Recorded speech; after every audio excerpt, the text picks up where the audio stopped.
what would be then the biggest challenge that you see with leadership moving forward? Like, what do you see from your perspective? 2022 is, or also 2021 and 2020 have been a lot more online work, and everything has been much more remote. So I think it's important to be aware of the differences between communication online and communication in the physical space. Like, for example, people are communicating very differently on social media, and we're also seeing that empathy is much lower online than it is in the physical space.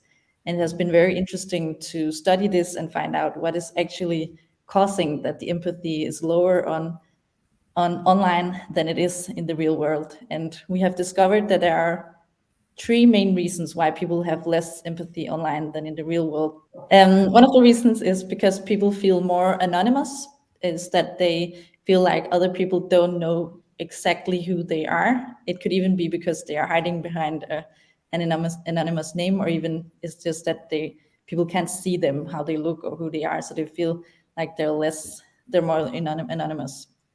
Then it's also because there's no eye contact when you're writing online, and you don't get that immediate feedback. Like when you're talking to a person in front of you, you can see their pupils and their eyes and how they're reacting to the words you say, and then you adapt.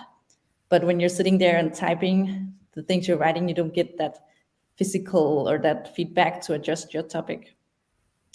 And then also some of them don't feel like there's this punishment, that relationship punishment online as there is in the real world. Like you people can't tell anything back in the same way as they can in the physical space. So they can't really be confronted in the same way as in the physical space.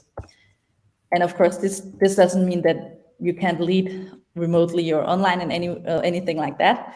It's just a great example of that you have to be aware of, that the empathy part is lowered online when you work online. And that's not maybe between the leader and the employee, but that can also be when teams are working remotely. If you have a team working in India and you have one working in Denmark or somewhere, then you have one thing is the cultural clinch, but it's also that they won't be able to have the same relationship online as they would if they were working face to face.